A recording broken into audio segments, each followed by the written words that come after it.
it is quite a sad incident. It dented our effort to move towards zero harm. Umongameli we-AMCU Mnumzana Joseph Mathunjwa uthi mababekwe amatyala okubulala abaphathi bemigodi ngenxa yezehlo ezithe gqolo ezisuba imiphefumlo yabantu kweli candelo. Kwabamandi kakhulu kwafikitha 1-2 ubheke edolophini nobuya.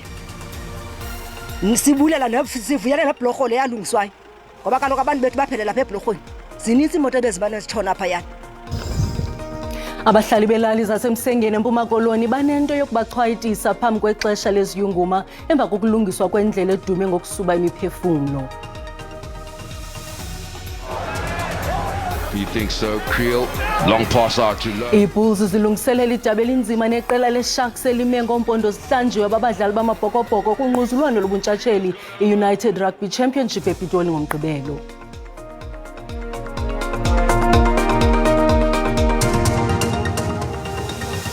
Molweni emakhaya samkele nababukeli kwijelo iDTT nanguvimba esinilungiselele wona ngokuhlwanje.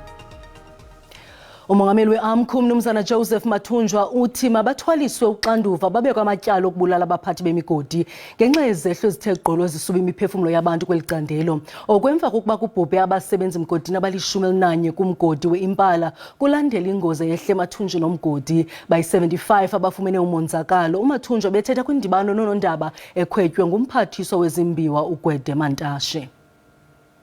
Ingxelo yalandela. Umongameli Cyril Ramaphosa uthi ukuziphatha kwamadoda kunganegalelo elihle ekuqinisekiseni iimpawu ezifana novelwano, ukukhusela nokuhlonipha abantu ngokwahlukana kwabo. Ebethetha kwinkomfa yamadoda yesithathu phantsi kwemanyano yamazwe ase-Afrika ebanjelwe ePitoli. Umongameli Cyril Ramaphosa uthi izixholo-xholo kwabasetyhini amantombazana zitshayela konke sele kuzuzwe lilizwekazi Afrika. Uthi oku kubeka ubomi babantu abangaphezulu kwesiqingatha kweli lizwekazi bephila bentshontsho besexhaleni. We are here because we know that men and boys must be at the forefront of the change that must happen.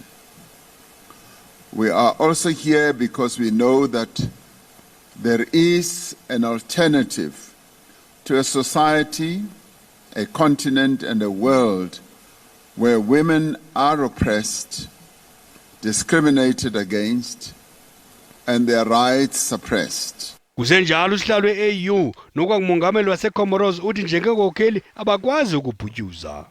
I would like to assure you of our constant support to always take higher and higher the message in favor of the gender equality and the empowerment of women and girls.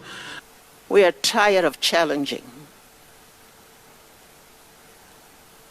We are tired of asking.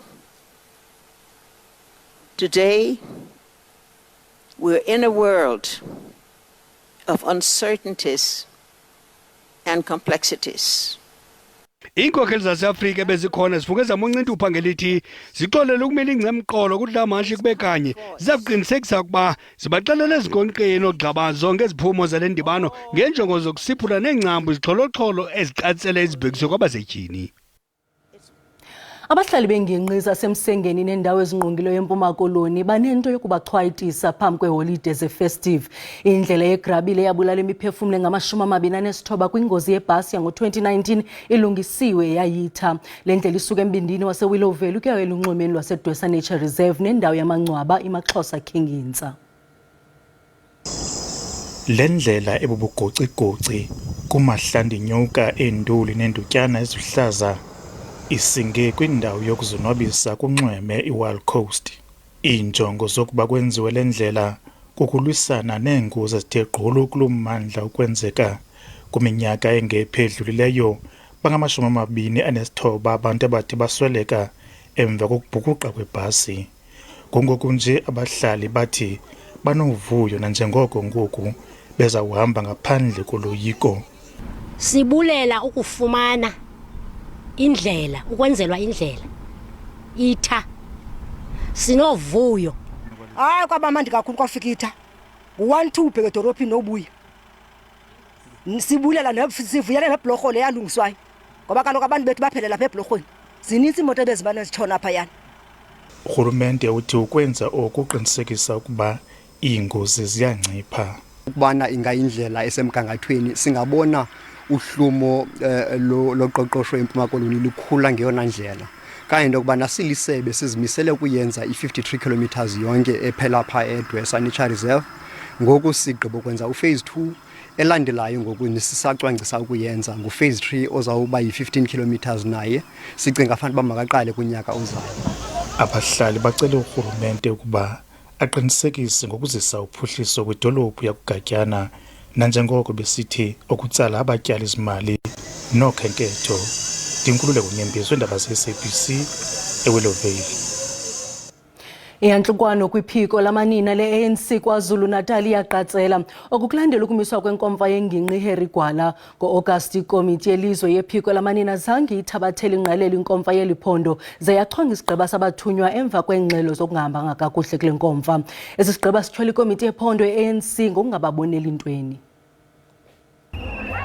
Ingqungquthela yokhetho ubuholi bophiko lwabesifazane be-ANC yaba nezitsolo zokungahanjiswa kahle. UNonhlanhla Khoza wakhethwa njengosihlalo walolu phiko ehlula uBongi Sithole Mloyi ngamavoti 3 nje vo. Ubuholi bukazwelonke bokuphiko lwabesifazane be-ANC babuhlakaza ubuholi obakhethwa kule ngqungquthela. Isinqumo ke lesi esisaphonselwa inselelo. Amalungu ethimba lesikhashana eliqokwe ukuphatha ubuholi besifundazwe asola ubuholi be-ANC esifundazweni ngokungafuni ukwamukela njengabaholi balolu phiko lwabesifazane. In the PEC of the ANC, we are not being invited. That's the status and the current relationship in KwaZulu-Natal. I-ANC esifundazweni ithi isinqumo sokuhlakaza ubuholi obakhethwa engqungqutheleni yango-August sisazocubungulisiswa kahle ubuholi bukazwelonke beqembu. Asizukuvuma ukuthi sidivethwe abantu abathile abafuna sikhuluma ezinye indaba eceleni. Asizukuphendula lokho kwe-Women's League. Esizokuphendula nje ukuthi i-ANC KwaZulu-Natal isebenza kanzima, sizoyiretaina i-province with an increased margin ka-5%. Ithimba labaholi besikhashana ke esifundazweni luthi lolu daba selubikiwe kubaholi bakazwelonke. NginguSimphiwe Makhanya wezindaba ze-SABC eseThekwini. Kwalapha ezindabeni usapho lwaseswalala eMpumalanga likwazi ukungcwaba umama walo wasweleka ngoJulayi kuba lunganikwa umzimba ngabasemagunyeni. Sibulise kwababukela abasandula ukungena siyaqhubana nendaba zangokuhlwanje. Umongameli we-AMCU Mnumzana Joseph Mathunjwa uthi mabathwaliswe uxanduva babekwa amatyalo okubulala abaphathi bemigodi ngenxa yezehlo ezithe gqolo ezisuba imiphefumlo yabantu kwelicandelo. Emva kokuba kubhubhe abasebenzi mgodini abali-11 kumgodi we-Impala kulandela ingozi eyehle emathunjini omgodi bayi-75 abafumene umonzakalo. uMathunjwa bethetha kwindibano nonondaba ekhwetywe ngumphathiswa wezimbiwa uGwede Mantashe. Inzolo enganyamezelekiyo kulandela isithwakumbe sengozi emgodini esube imiphefumulo eli-11 konzakala abasebenzi abangaphaya kwama-70. Siphatheka kahle because abafo bethu balimela, abanye basezibhedlela, abanye basoleki.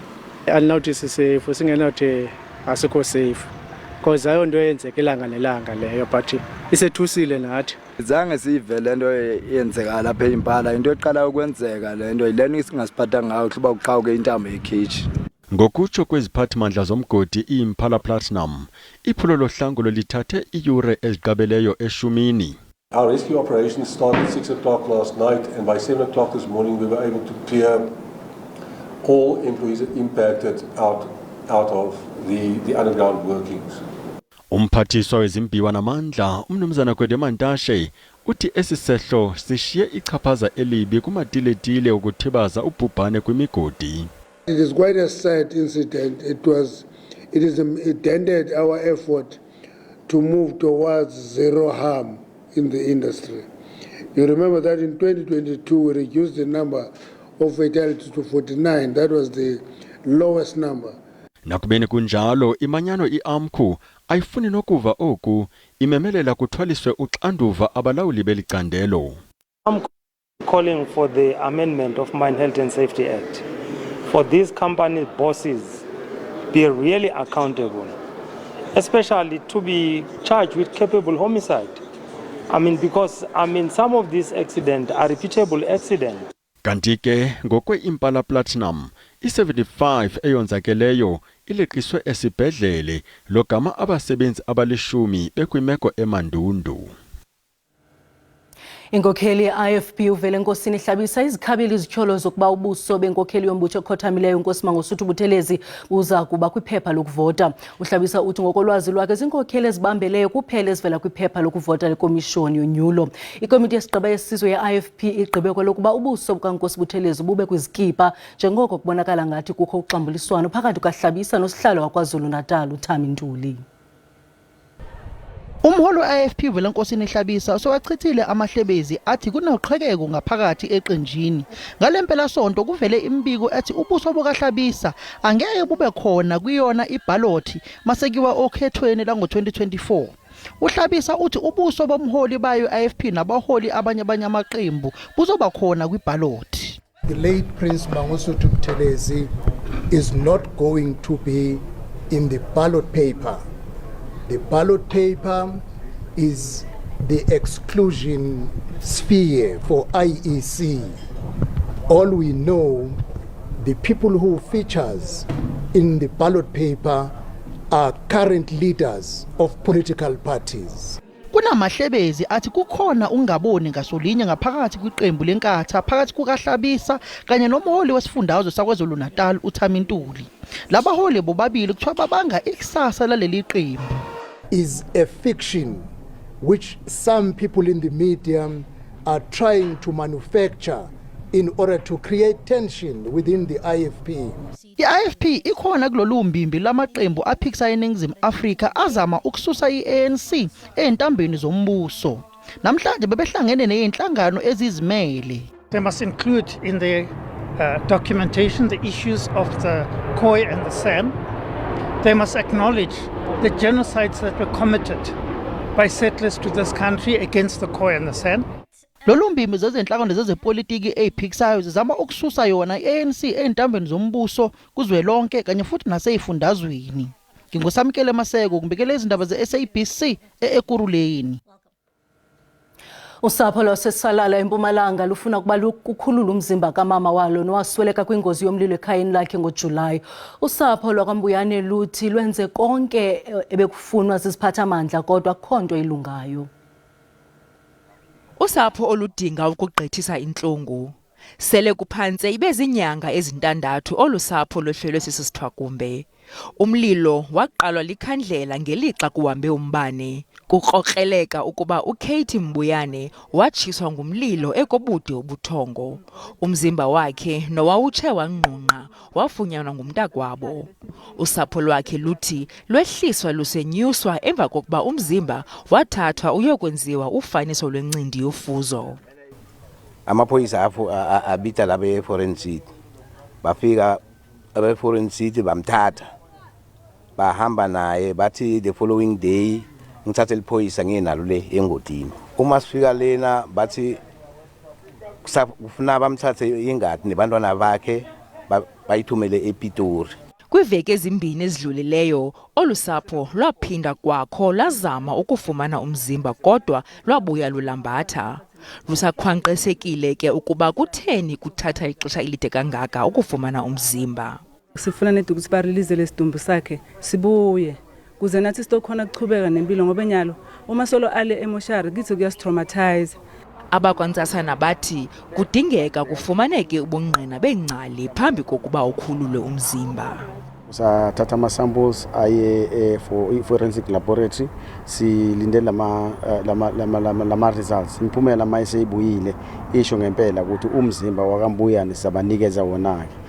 Amapolisa aqhube ngelithi imeko okanye iziganeko ezikumila nje kuye kulindeleke ukuba zingathatha ixesha elide. Uqeqesho lwezakhono ezinqabileyo kweli lizwe linokujongana nomngeni wentswela-ngqesho nenhlupheko kulutsha. Olululuvo lwe-Ikamva Youth ningumbutho ongenzi nzuzo wolutsha. Inkqubo yoqeqesho yalo mbutho inika ithemba kulutsha loMzantsi Afrika olungakwazanga kufumana ndawo kumaziko emfundo ephakamileyo.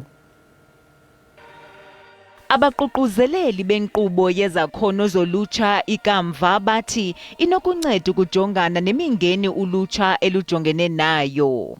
This is where our skills development program actually kicks in, where there's a lot of vocational training, there's a lot of training around work readiness to help them access and get a skill that will help them access the job market.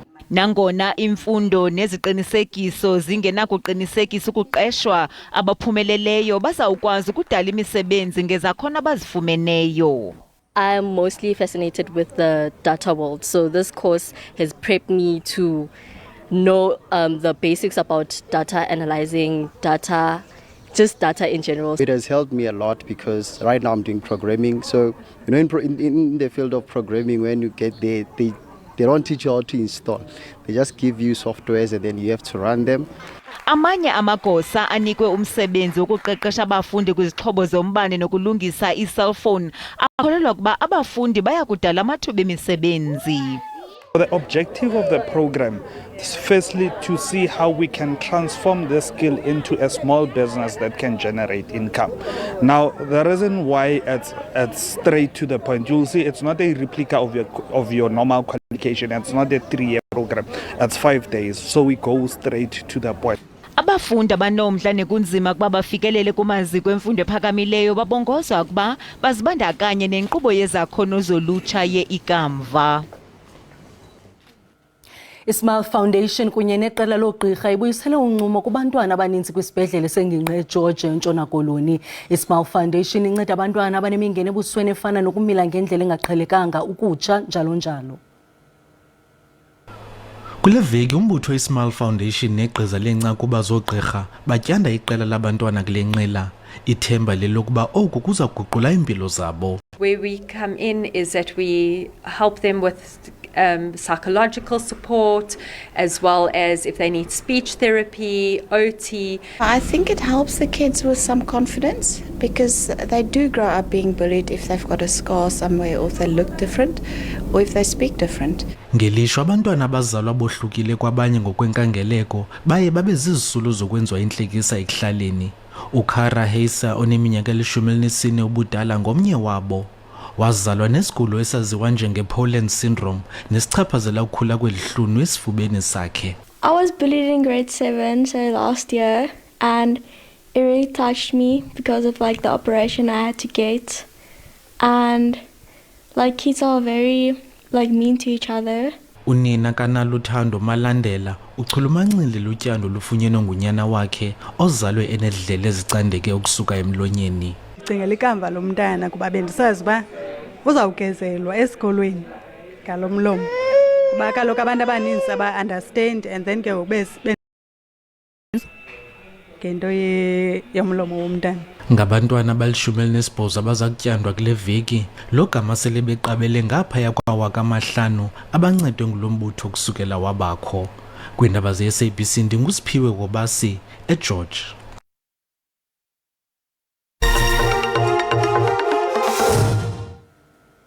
Umbutho wezamanqindi kweli unebhodi entsha yolawulo iza kuqala kule nyanga ezayo ukusebenza de ibe nguDisemba ka-2026. uSifiso Shongwe ngusihlalo omtsha engena esihlangwini sikaLuthando Jack. Ibhodi iza kukhawuleza ingene endimeni kuba baninzi abathatha inxaxheba abangaxolanga abadinga ingqwalasela.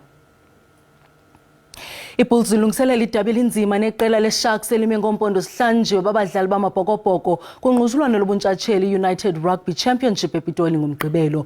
Omabini lamaqela ebephumelele ngempela veki kwaye imisila iphezulu ngakumbi ngokubuya kwabadlali bawo kwitumente yendebe yehlabathi eFrance.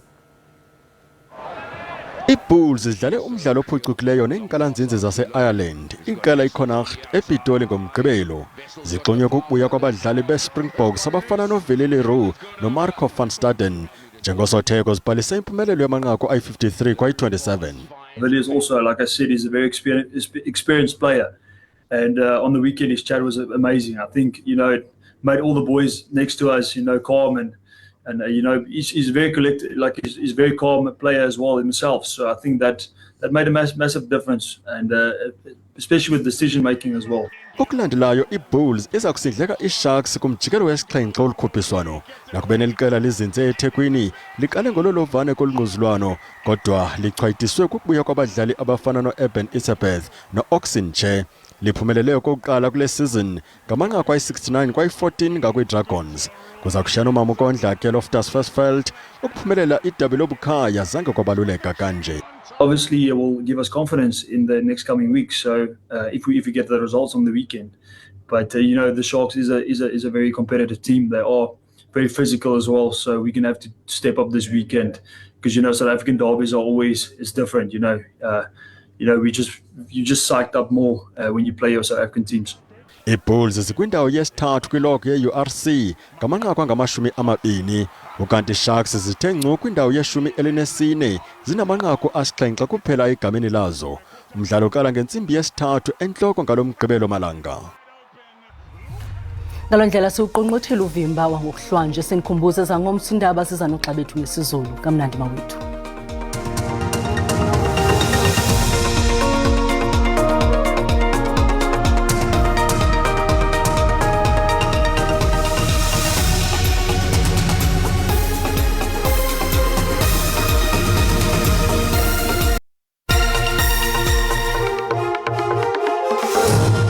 Mawahlangana mafuli ivume icamako basemva nje ivumeleni ndimnonkanyezi nirhabulise uqikelelo lomzulu yangokuhlwanje xa sijonge ke mbukeli noko limathi ngomantaka kwindawo eziphakamileyo ephako ntshona koloni nakomntla koloni kanti ke mbukeli liqhubeke nemvula ongazilindela ezingephi zika 30% kwindawo eziphakamileyo pha empuma koloni siqhubeke ke mbukeli sixananaze pha kwindawo ezikopitoli komahikeng ngaye u60%. Sijonge ke mbukeli imvula nomoya ngomso kuyaphaleka mbukeli into yokuba ziyaqhubeka ezamvula kwindawo eziphakamileyo pha koRhawutini naphana kaloku Pitoli ngaye u60%. Chungcembe mbukeli sijonge kaloku uSouth African Weather Services yakhupha isilumkiso sokuba ungalindela indudumo ezimandla phako muhikeng koPitoli konto ngaziyaduma napha kweli kaMageba. Chungcembe sijonge ngomso into kubana isilumkiso sithini na ziyaqhubeka ke mbukeli zamvula ezimandla ezikhatshwa zindudumo kwela cala lapha koPitoli ukunyula ngesantle koLimpopo napha ke mbukeli ke ungalindela nomlilo wamadlelo kwindawo eziphako Freystata ko Bloemfontein phako Upington ngoko ke